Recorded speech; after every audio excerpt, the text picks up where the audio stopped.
action! Ooh, they messed with wrong dad. Hutch brawls his way back in Nobody 2, and in the next 52 seconds, let's punch our way through all the reasons that make this film and franchise so personal. Oh, that is like my family. That's what star Bob Odenkirk says sets these movies apart from others like it. And like the first film being inspired by a real break-in at his home, the second finds influence from Bob's childhood family trips. When I was a kid, we went to the Wisconsin Dells. The Dells is too damn nice and impressive. That's why they use this location only as inspiration, making fake vacay spot Plummerville a little rundown. I exercised for 2 years plus. Which also saved Bob's life, he says, when suffering a heart attack shortly after finishing the OG movie. It also allowed him to step up his fight scenes like this duck boat scene. They told me don't do that. The thing that almost killed us. But Bob insisted since it seemed fitting, though filming on water proved to be a choppy shoot. So it's your favorite film about a secret badass who snaps. Pound your thoughts into the comments below. But for now, that is a minute. Ugh. It sounds like Hutch is still hammering away. Speaking of, stick around a little bit longer because it's time for a bonus. Though Bob has talked about training to fight, did he really throw hands? I do all my own stunts, except for when I go flying through the air. The comedian turned action hero made a lifestyle change after landing his role as Hutch while shooting TV show Better Call Saul. Even though he didn't think the first Nobody would actually get made, he at least wanted to take advantage of the free workouts Universal Studios was paying for. Come on.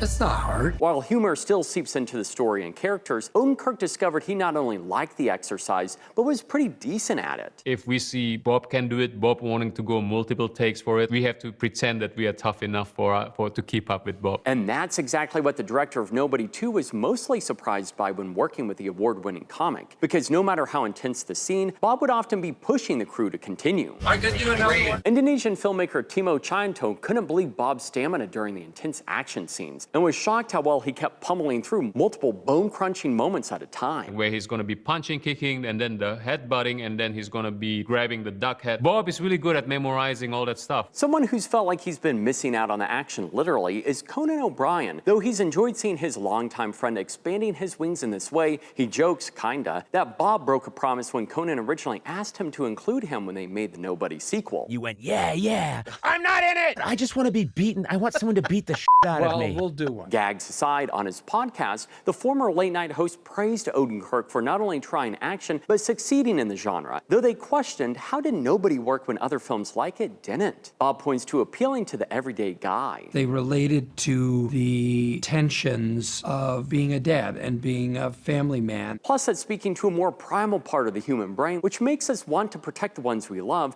like when the young man nonchalantly slaps his daughter's head in the sequel. Bob says the kid probably meant it as a mean joke or didn't even think it would land the way it did, but that's just enough to send Hutch into the red zone, acting out what we'd likely feel in that situation. Little things like that do happen in your life, and you can't do anything about them. You have to walk away from them. So what did you think about the action scenes in Nobody 2, and how did it compare to the first film? I'm here with my family, making memories.